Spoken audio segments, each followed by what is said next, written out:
नमस्कार सभी साथियों को। जय हिंद, वंदे मातरम। कैसे हो आप सभी लोग? हमें पूरी आशा है कि आप सब बहुत ही अच्छे, स्वस्थ और मस्त होंगे। एक बार पुनः आप सभी लोग विजिट कर चुके हो दीपक लक्ष्य यूट्यूब चैनल की ऑनलाइन क्लासेज में। हम आप सभी लोगों का बहुत बहुत हार्दिक स्वागत, वंदन और अभिनंदन करते हैं। आपके लिए लेकर के उपस्थित हो चुके हैं UP, TGT, PGT, GIC exam 2026 के लिए महत्वपूर्ण प्रश्नों के मॉडल पेपर को, जो आपके लिए यूपी जीडीसी, यूपीएचएससी व आने वाली भारत की आगामी सभी प्रतियोगी परीक्षाओं में महत्वपूर्ण साबित होगा। तो एक बार आप लोग सेशन को लाइक कमेंट कर दीजिए, शेयर कर दीजिए और हमारे चैनल के ऊपर यदि आप पहली बार आए हो तो सब्सक्राइब करिए, बेल आइकन दबाइए, जिससे आने वाली कक्षाओं का नोटिफिकेशन आप लोगों तक पहुंचता रहेगा और ऐसे ही महत्वपूर्ण प्रश्न आपको मिलते रहेंगे। तो चलिए हम शुरुआत करते हैं आज के महत्वपूर्ण पहले प्रश्न के साथ में। कबीरदास के मरने पर उनकी गद्दी किसको मिली थी? रैदास, धर्मदास, दादू दयाल, सुंदरदास। तो कबीरदास जी के मरने के बाद में उनकी गद्दी किसको मिली थी? तो धर्मदास जी को मिली थी। अगला प्रश्न, कबीर पंथ का निर्माण किसके सिद्धांत से हुआ है? सूफियों का भावात्मक रहस्यवाद, भारतीय ब्रह्मवाद, वैष्णवों का अहिंसावाद, उपर्युक्त सभी। तो जो कबीर पंथ का निर्माण किया गया है उसके ऊपर सूफियों का भावनात्मक रहस्यवाद भी है, भारतीय ब्रह्मवाद का प्रभाव भी है और वैष्णवों का अहिंसावाद भी है, यानी उपरोक्त सभी आपका उत्तर होगा। फिर अगला प्रश्न आपके सामने है, कबीर द्वारा सूफियों से ग्रहित है, यानी कबीर ने सूफियों से क्या लिया है? अहिंसा, त्याग, प्रेम की पीर, हठ योग। तो कबीर ने सूफियों से क्या लिया है? प्रेम की पीर लिया है। फिर अगला प्रश्न आपके सामने है, कबीर ने इड़ा पिंगला नाड़ियों के प्रतीक के रूप में किसका प्रयोग किया है? गंगा यमुना, गंगा गोमती, गंगा गोदावरी, इनमें से कोई नहीं। तो कबीर ने ईड़ा और पिंगला नाड़ियों के प्रतीक के रूप में किसका? गंगा और यमुना का प्रयोग किया है, यानी गंगा ईड़ा की प्रतीक है और यमुना पिंगला की प्रतीक है। अगला है, कबीर की रचनाओं में रहस्य की अभिव्यक्ति मिलती है। कबीर का रहस्यवाद किससे प्रभावित है? अपने गुरु रामानंद से, नाथ संप्रदाय की हठयोग साधना से, नाथ संप्रदाय की तंत्र साधना से, वेदांत दर्शन से। तो कबीर की रचनाओं में रहस्य की अभिव्यक्ति मिलती है, आप सभी लोग जानते हो। और कबीर का ये जो रहस्यवाद है वो किससे प्रभावित है? नाथ संप्रदाय की हठयोग साधना से। अगला प्रश्न है, रामचंद्र शुक्ल के अनुसार कबीर की भाषा का क्या नाम है? पूर्वी भाषा, भोजपुरी, अवधी, सदुक्कड़ी। तो रामचंद्र शुक्ल के अनुसार कबीर की भाषा कैसी है? सदुक्कड़ी भाषा।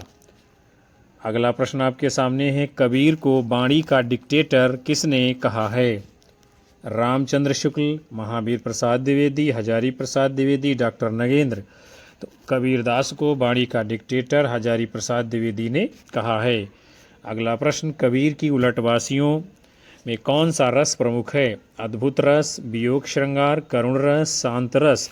तो कबीर की उलटवासियों में कौन सा मुख्य रस है? तो आपका जवाब होगा अद्भुत रस। उसके बाद में अगला प्रश्न आप सभी के सामने है, स्वामी रामानंद जी ने जिस विरक्त दल का संगठन किया था उसका क्या नाम था? विरक्त दल, उन्मुक्त दल, बैरागी दल, नागा दल। तो स्वामी रामानंद जी ने जिस बैरागी दल का संगठन किया था उसका नाम क्या है?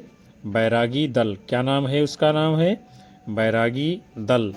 अगला प्रश्न है, दशधा भक्ति के प्रचारक थे कबीर, तुलसी, रामानंद, मीराबाई। दशधा भक्ति के प्रचारक कौन माने गए हैं?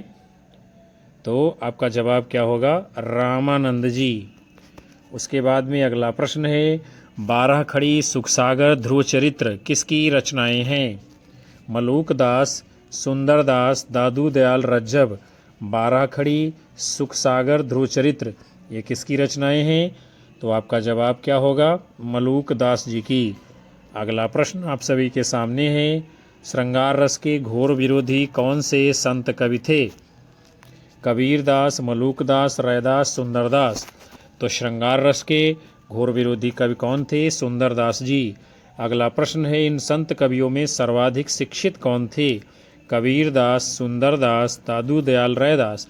तो इन संत कवियों में जो सर्वाधिक शिक्षित अर्थात पढ़े लिखे थे उनका नाम है सुंदरदास जी। आगे बढ़ेंगे।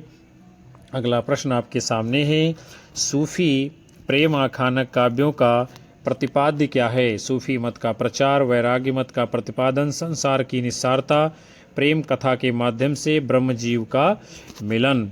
तो सूफी प्रेम आख्यानक काव्यों का मूल विषय, मूल प्रतिपाद्य क्या है? प्रेम कथा के माध्यम से ब्रह्म और जीव का मिलन। अगला प्रश्न है, भारत के सुहरावर्दी संप्रदाय का प्रचार प्रसार किसने किया था? बहाउद्दीन जकारिया, अब्दुल कादिर, अहमद फारूकी, मोइनुद्दीन चिश्ती। तो भारत के अंदर सुहरावर्दी संप्रदाय का प्रचार प्रसार किसने किया था? आपका उत्तर होगा बहाउद्दीन जकारिया जी ने।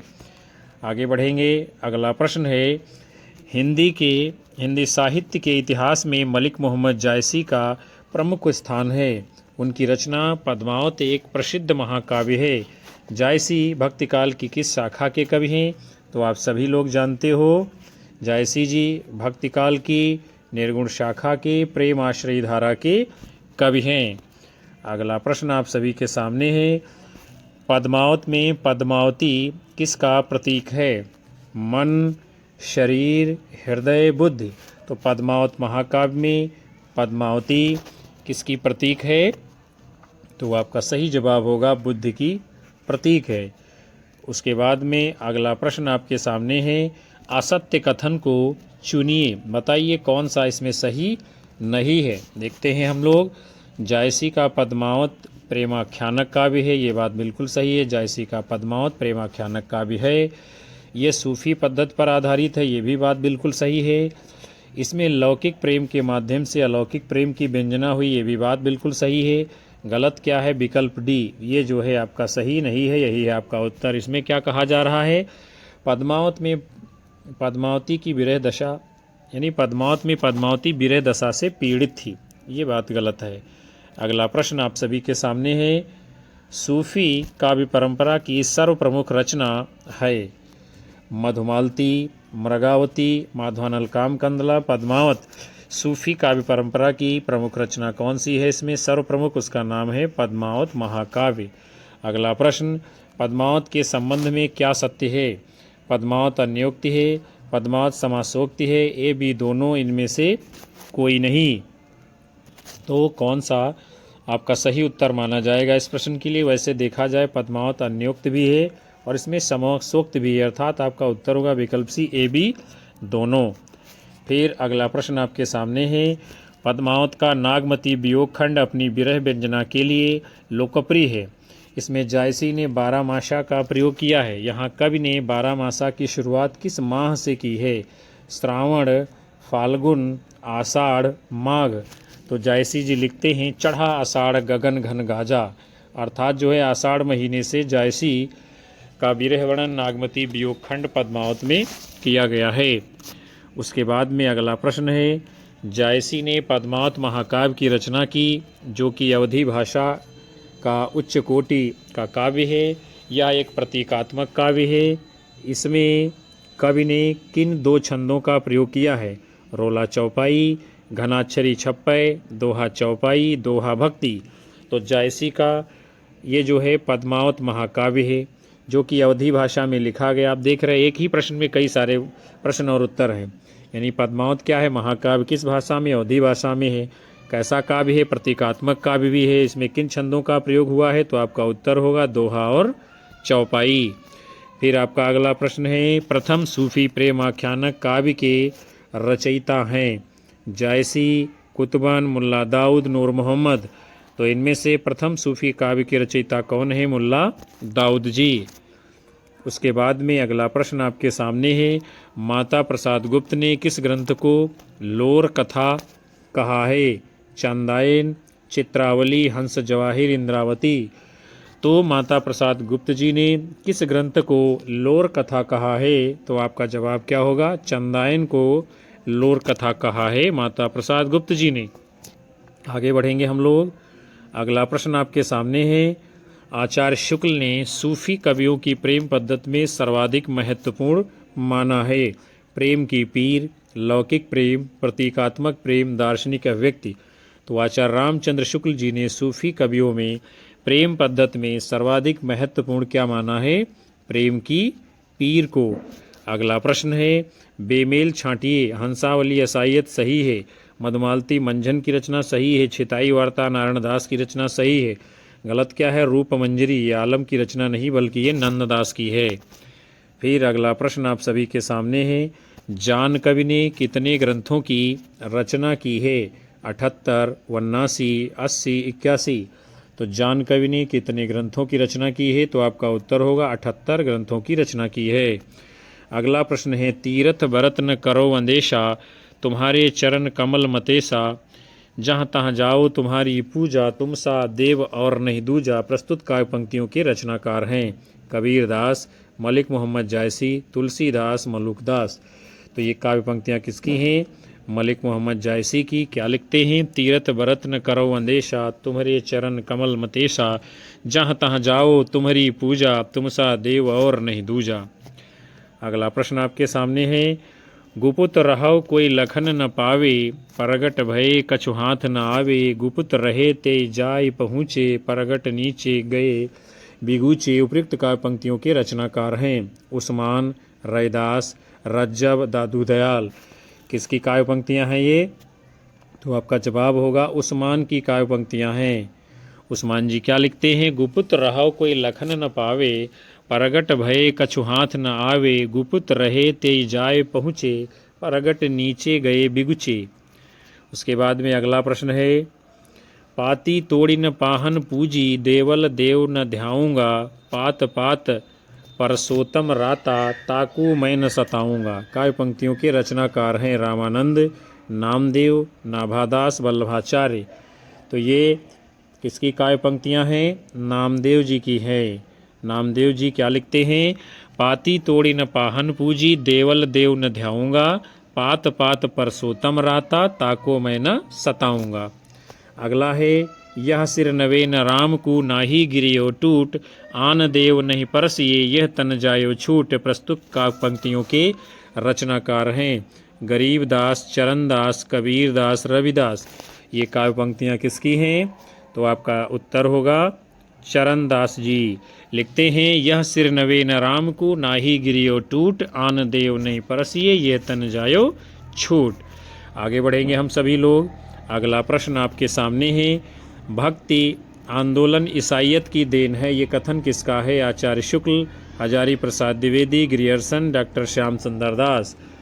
तो ये किसका कथन है? ग्रियर्सन जी कहते हैं कि भक्ति आंदोलन ईसाइयत की देन है। अगला प्रश्न है। अपने पौरुष्य हताश जात के लिए भगवान की शक्ति और करुणा की ओर ध्यान ले जाने के अतिरिक्त दूसरा मार्ग ही क्या था? कथन किसका है? हजारी प्रसाद द्विवेदी, बाबू गुलाब राय, रामस्वरूप चतुर्वेदी, आचार्य रामचंद्र शुक्ल। तो ये कथन है आपके आचार्य रामचंद्र शुक्ल जी का।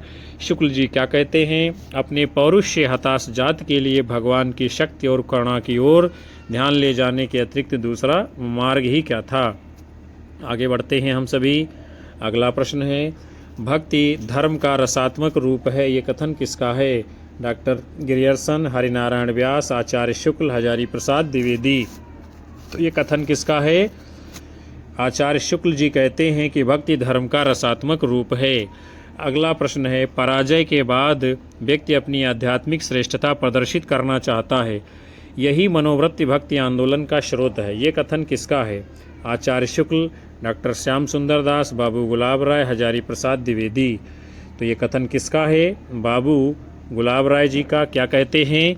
पराजय के बाद व्यक्ति अपनी आध्यात्मिक श्रेष्ठता प्रदर्शित करना चाहता है, यही मनोवृत्ति भक्ति आंदोलन का स्रोत है। बाबू गुलाब राय का कथन है मोस्ट इम्पॉर्टेंट। अगला प्रश्न है।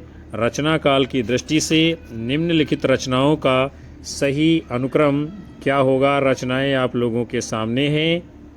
तो इसमें सही अनुक्रम क्या होगा आपका? विकल्प सी उत्तर होगा। यानी पहले हंसावली आएगी, फिर चंदायन, फिर ढोला मारूरा दोहा, उसके बाद में सत्यवती कथा। अगला प्रश्न है, इन रचनाओं को भी आपको प्रकाशन के कालक्रम के अनुसार लगाना है।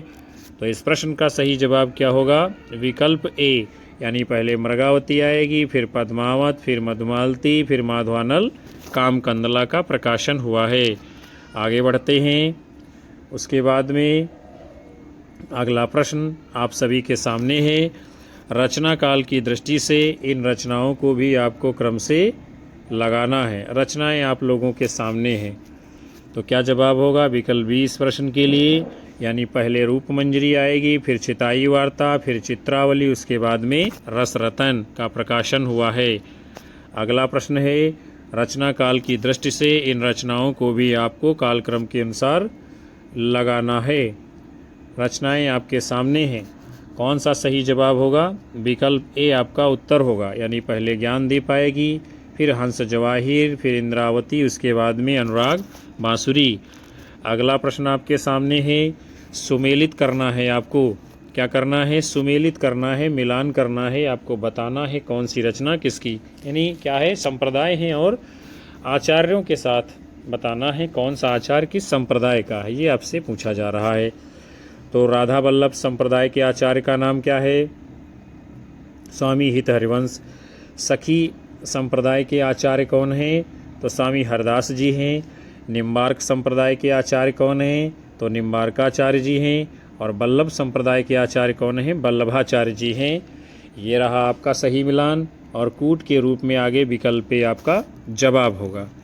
उसके बाद में अगला प्रश्न आपके सामने है, संप्रदाय हैं उनके आचार्यों के साथ में आपको सुमेलित करना है। बहुत महत्वपूर्ण प्रश्न है। यहाँ से तो एक प्रश्न जो है हर हाल में आपके एग्जाम में पूछा ही जाता है, और ये सभी प्रश्न पूछे गए हैं एग्जाम में। तो क्या है? सबसे पहले अद्वैत वेदांत है। अद्वैत वेदांत जो संप्रदाय है उसके आचार्य कौन है? शंकराचार्य जी हैं। विशिष्टाद्वैतवाद के आचार्य कौन हैं? तो विशिष्टाद्वैतवाद के रामानुजाचार्य हैं। द्वैतवाद के कौन हैं? द्वैतवाद के मध्वाचार्य हैं। और शुद्धाद्वैतवाद के आचार्य कौन हैं? तो शुद्धाद्वैतवाद के आपके हैं ये आचार्य विष्णु स्वामी जी। तो ये आपका सही मिलान हो गया, और कूट के रूप में आगे विकल्प आपका उत्तर होगा।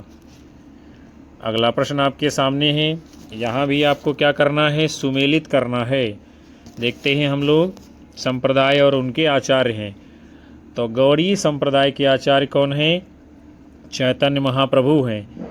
श्री संप्रदाय के आचार्य कौन हैं?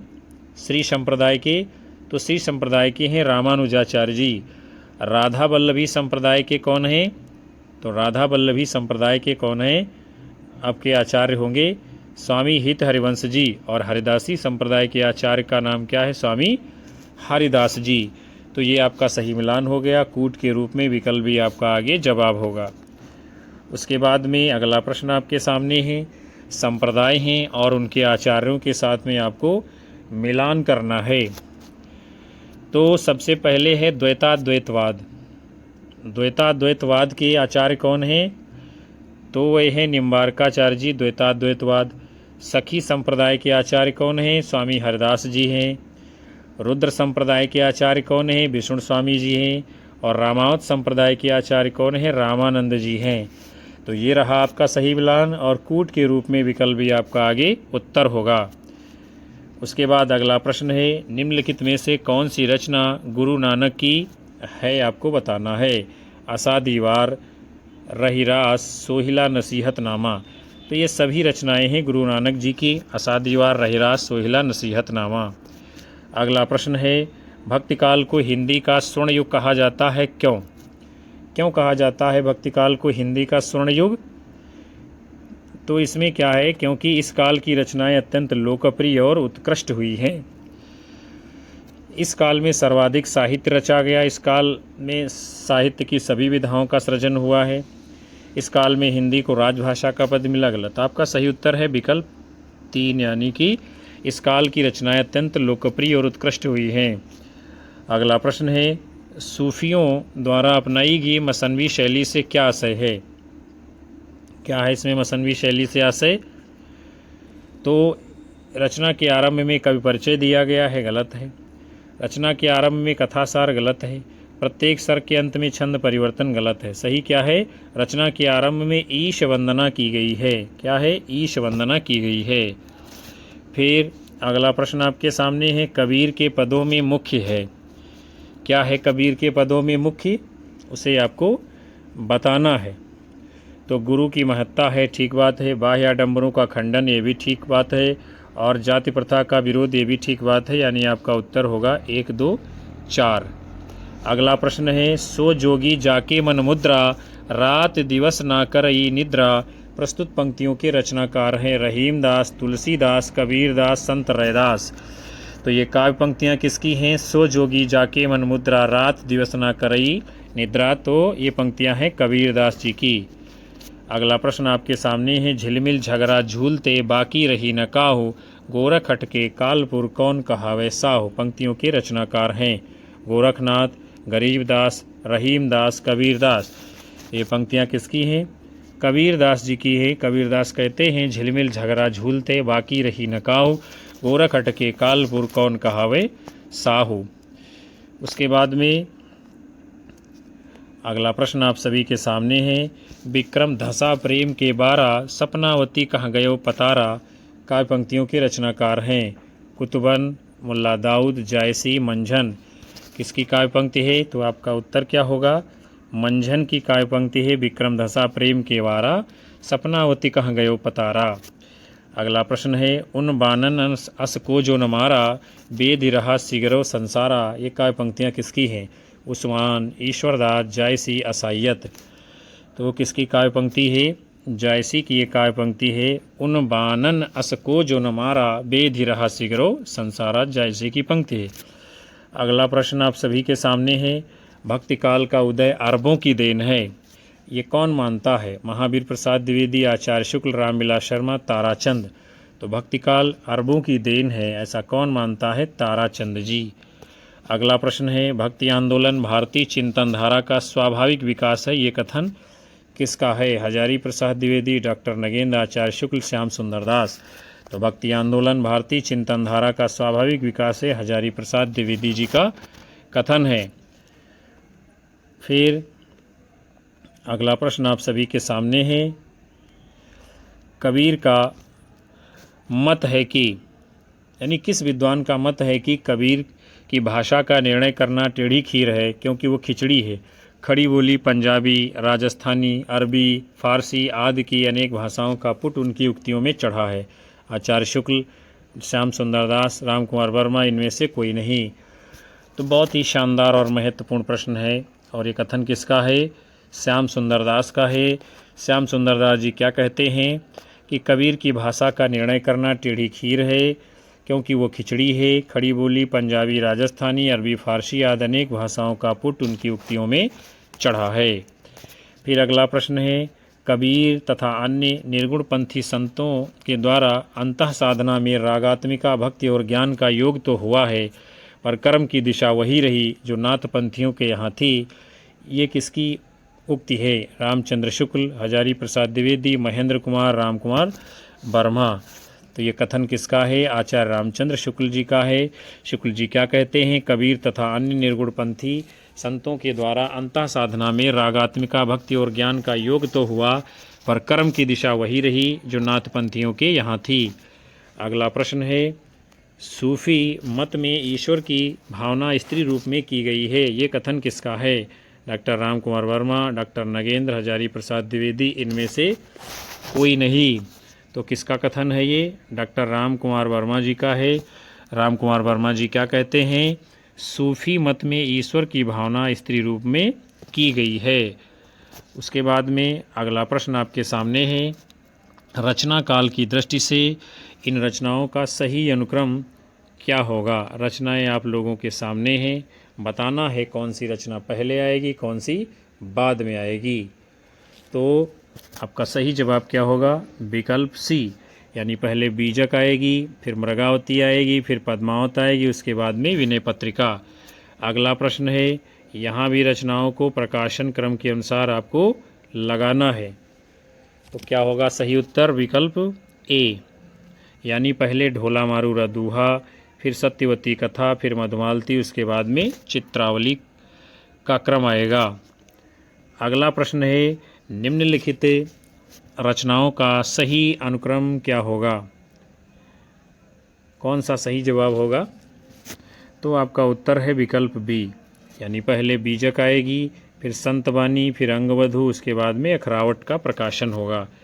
अगला प्रश्न है, यहाँ भी जो है रचनाओं को आपको क्रम से लगाना है।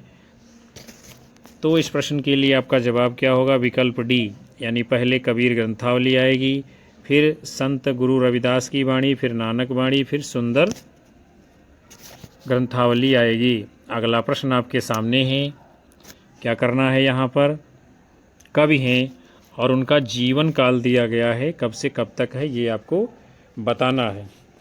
तो देखते हैं हम लोग जो है, सबसे पहले कबीरदास जी हैं। तो कबीरदास का 1398 से 1518 है। फिर रामानंद जी हैं, रामानंद का 1368 से 1468 है। फिर गुरु नानक जी हैं, गुरु नानक का 1469 से 1538 है। फिर दादू जी हैं और दादू का जीवन काल 1544 से 1603 है। तो ये आपका सही मिलान, कबीर का 1398 से 1518, रामानंद का 1368 से 1468, गुरु नानक का 1469 से 1538, दादू का 1544 से 1603 सही मिलान हो गया। और कूट के रूप में आगे विकल्प सी आपका उत्तर होगा। उसके बाद अगला प्रश्न है, यहाँ कुछ काव्य की पंक्तियाँ दी गई हैं और उनके रचनाकारों के साथ आपको सुमेलित करना है। प्रभु जी तुम चंदन हम पानी, ये पंक्ति किसकी है? तो ये है रैदास जी की, प्रभु जी तुम चंदन हम पानी। काहिर नलिनी तू कुमिलानी, यह पंक्ति किसकी है? कबीरदास की है। अजगर करे न चाकरी, पंछी करे न काम, दास मलूका कह गए सबके दाता राम, ये पंक्ति किसकी है? तो ये है आपके मलूकदास जी की। और अव मन जान कविता सकीनहा, मकु यह रहा है जगत माँ चीन्हा, ये पंक्ति किसकी है? तो ये पंक्ति है आपके मलिक मोहम्मद जायसी की। तो ये आपका सही मिलान कर दिया गया है और कूट के रूप में विकल्प आपका आगे उत्तर होगा। अगला प्रश्न है, रचना है और रचनाकारों के साथ आपको सुमेलित करना है, बताना है कौन सी रचना किसकी है। तो हंसावली असायत की है, चंदायन मुल्ला दाऊद की है, और ढोला मारूरा दूहा ये किसकी है? तो ये कुशल रायवाचक की है ढोला मारूरा दूहा, और सत्यवती कथा ये ईश्वर दास की है। तो ये होगा आपका सही मिलान और कूट के रूप में विकल्प भी आपका आगे उत्तर होगा। आगे बढ़ेंगे, अगला प्रश्न आपके सामने है, कवि हैं और उनके पंथ हैं। कवियों को उनके पंथ के साथ में आपको सुमेलित करना है, कौन सा कवि किस पंथ का है।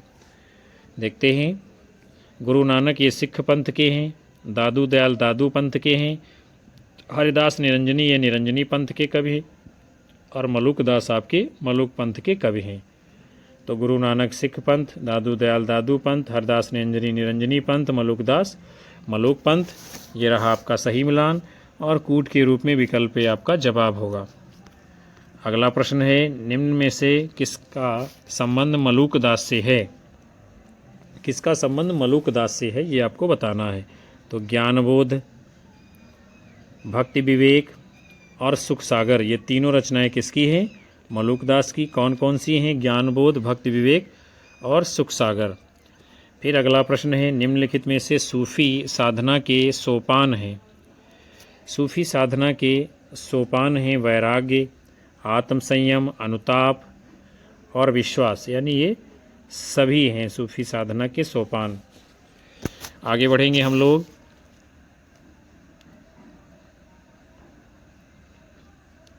अगला प्रश्न आप लोगों के सामने है, निम्नलिखित में से सूफी काव्यों की विशेषता क्या है? सूफी काव्यों की विशेषता क्या है ये आपको बताना है। तो सबसे पहले है रहस्यवादी भावना। क्या सूफियों में रहस्यवादी भावना है? तो बिल्कुल है, सूफियों में रहस्यवादी भावना है, सही है। और हिंदू संस्कृत का चित्रण किया, ये भी सही है। लौकिक प्रेम के माध्यम से अलौकिक प्रेम की व्यंजना की गई है, ये भी सही है। और ब्रजभाषा का प्रयोग ये गलत है। तो आपका उत्तर क्या होगा? रहस्यवादी भावना है सूफियों में, हिंदू संस्कृत का चित्रण है, लौकिक प्रेम के माध्यम से अलौकिक प्रेम की अभिव्यक्ति होगी, यानी 1, 3, 4 आपका उत्तर होगा। अगला प्रश्न है, निर्गुण ब्रह्म को कियो समाधु तब ही चले कबीरा साधु, ये काव्य पंक्ति किसकी है? नाभादास, नानक देव, दादू दयाल लालचंद। निर्गुण ब्रह्म को कियो समाधु तब ही चले कबीरा साधु, ये पंक्ति किसकी है? दादू की। उसके बाद में अगला प्रश्न है, रुक्मिणी पुनि वैसे ही मर गई कुलवंती सतसो सती भई, ये काव्य पंक्ति किसकी है? नंददास, शेख नबी, तुलसीदास, कुतुबन। रुक्मिणी पुनि वैसे ही मर गई कुलवंती सतसो सती भई, ये काव्य पंक्ति किसकी है? कुतुबन की है। आगे बढ़ेंगे। अगला प्रश्न है, हिंदू तुरक प्रमाण रमैनी सबदी साखी, पक्षपात नहीं वचन सबहि के हित की भाखी, ये काव्य पंक्तियाँ किसकी हैं? नामदेव, नाभादास, कबीरदास, तुलसीदास। बड़ी ही शानदार और महत्वपूर्ण पंक्तियां हैं आपके लिए। और पूछा गया इम्पॉर्टेंट प्रश्न आपके सामने है, तो ये काव्य पंक्तियां किसकी हैं? नाभादास जी की। नाभादास जी क्या लिखते हैं? हिंदू तुरक प्रमाण रवैनी सबदी साखी, पक्षपात नहीं वचन सबहि के हित की भाखी, नाभादास की काव्य पंक्ति है। अगला प्रश्न है, भक्ति द्राविड़ी उपजी लाए रामानंद, प्रगट किया कबीर ने सात द्वीप नौ खंड, पंक्तियों के रचनाकार हैं रामानंद, रैदास, अंडाल, कबीर। तो इस प्रश्न के अनुसार इसका उत्तर जो है विकल्प डी माना जाएगा, कबीरदास। उसके बाद में अगला प्रश्न आपके सामने है, ऐसे थे कबीर सिर से पैर तक मस्त मौला, आदत से अक्खड़, स्वभाव से फक्कड़, दिल से तर, दिमाग से दुरुस्त, भक्तों के लिए निरीह, वेशधारी के लिए प्रचंड, ये कथन किसका है? डॉक्टर नगेंद्र, आचार्य शुक्ल, राम कुमार वर्मा, हजारी प्रसाद द्विवेदी। किसका कथन है कबीर के विषय में? तो ये कथन है आचार्य हजारी प्रसाद द्विवेदी जी का। द्विवेदी जी क्या लिखते हैं? ऐसे थे कबीर सिर से पैर तक मस्त मौला, आदत से अक्खड़, स्वभाव से फक्कड़, दिल से तर, दिमाग से दुरुस्त, भक्तों के लिए निरीह, भेषधारी के लिए प्रचंड, ये कथन हजारी प्रसाद द्विवेदी का है। अगला प्रश्न है, प्रतिभा उनमें बड़ी प्रखर थी, कबीर के संदर्भ में ये कथन किसका है? Acharya Shukla, Hazari Prasad Dwivedi, doctor Nagendra, doctor Grierson. प्रतिभा उनमें प्रखर थी, कबीर के विषय में ये कथन किसका है? आचार्य रामचंद्र शुक्ल जी का।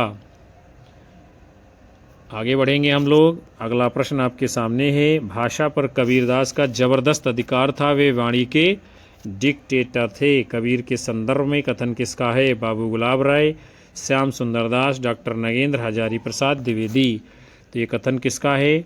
हजारी प्रसाद द्विवेदी का। क्या कहते हैं द्विवेदी जी? भाषा पर कबीर का जबरदस्त अधिकार था, वे वाणी के डिक्टेटर थे। अगला प्रश्न है, समूचे भारतीय इतिहास में अपने ढंग का अकेला साहित्य है, इसी का नाम भक्ति साहित्य है, यह एक नई दुनिया है, कथन किसका है? Doctor Grierson, doctor Nagendra, Hazari Prasad Dwivedi, Acharya शुक्ल।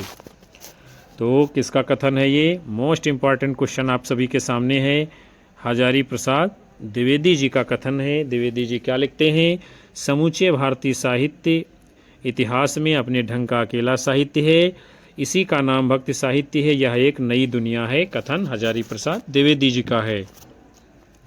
अगला प्रश्न आपके सामने है, लेकिन जोर देकर कहना चाहता हूँ, अगर इस्लाम नहीं आया होता तो भी इस साहित्य का 12 आना वैसा ही होता जैसा आज है। भक्ति काल के संदर्भ में ये कथन किसका है?